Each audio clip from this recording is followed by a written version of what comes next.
मेरे जवान जिंदगी मेरे जवान जिंदगी छोटी नहीं होती।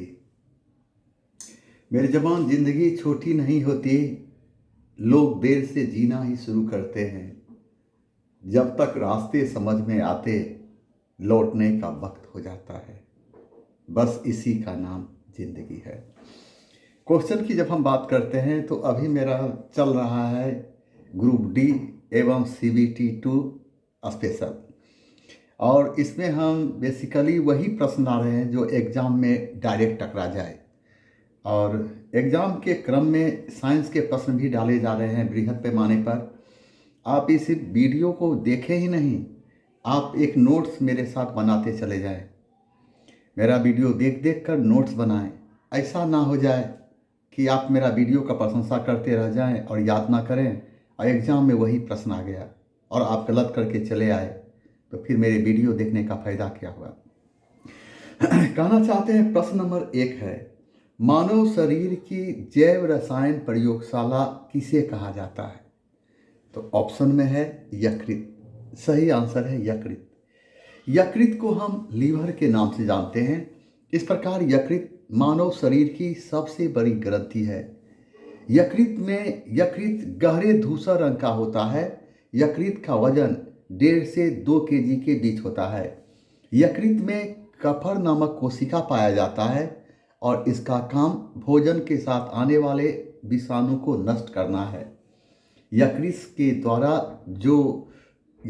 द्वारा पित्त स्त्रावित होता है, यानी यकृत के द्वारा पित्त निकलता है और यह पित्त हरे पीले रंग का क्षारीय द्रव होता है। पित्त में कोई एंजाइम नहीं होता। यह आंत में उपस्थित एंजाइम की क्रिया को तीव्र कर देता है। पित्त का काम भोजन के साथ आने वाले विषाणु को मारना है। पित्त का pH मान 7.7 होता है।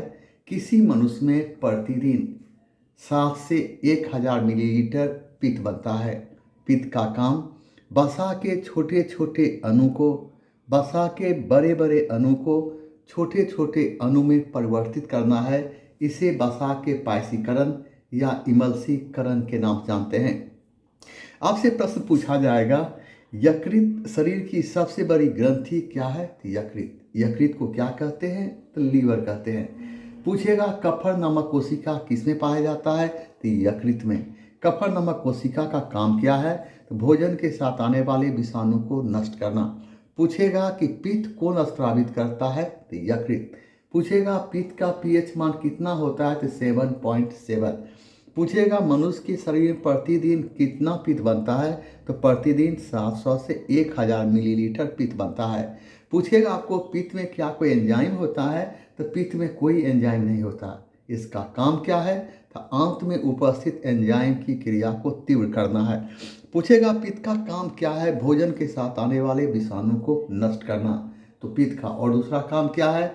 भोजन के यानी पित्त का काम है वसा के बड़े बड़े अणु को छोटे छोटे अणु में परिवर्तित करना। इसे हम वसा के पायसीकरण या इमल्सीकरण के नाम से जानते हैं। ऑप्शन में दिया हुआ है ए में गुर्दा।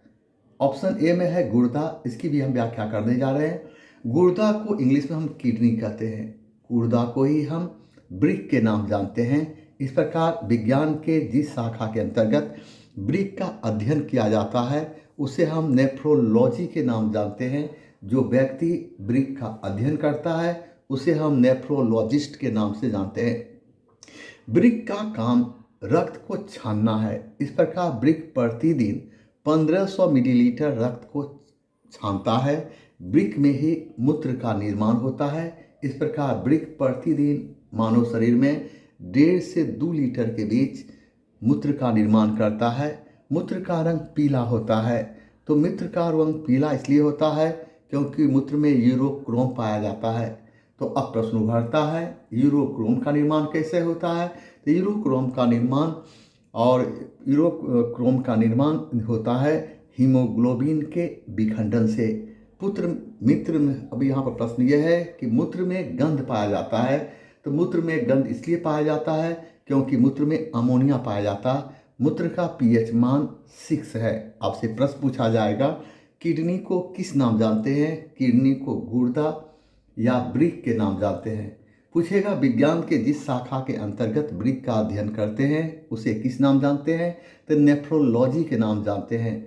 पूछेगा कि जो व्यक्ति वृक्क का अध्ययन करता है उसे किस नाम जानते हैं? उसे हम नेफ्रोलॉजिस्ट के नाम जानते हैं। पूछेगा कि वृक्क का काम क्या है? तो खून को छानना। पूछेगा, वृक्क प्रतिदिन कितना मिलीलीटर खून छानता है? तो 1500 मिलीलीटर खून छानता है। पूछेगा कि मूत्र का निर्माण कहाँ होता है? तो वृक्क में। इस प्रकार वृक्क प्रतिदिन कितना मूत्र का निर्माण करता है? 1.5 से 2 लीटर। पूछेगा कि मूत्र का रंग पीला क्यों होता है? क्योंकि मूत्र में यूरोक्रोम पाया जाता है। पूछेगा, यूरोक्रोम का निर्माण कैसा होता है? तो हीमोग्लोबिन के विखंडन से। पूछेगा, मूत्र में गंध का कारण क्या है? तो मूत्र में अमोनिया का पाया जाना। पूछेगा, मूत्र का पीएच मान कितना है? तो मूत्र का पीएच मान 6 है। यहाँ पर हम देखते क्या है कि ऑप्शन में है बड़ी मात, बड़ी आंत।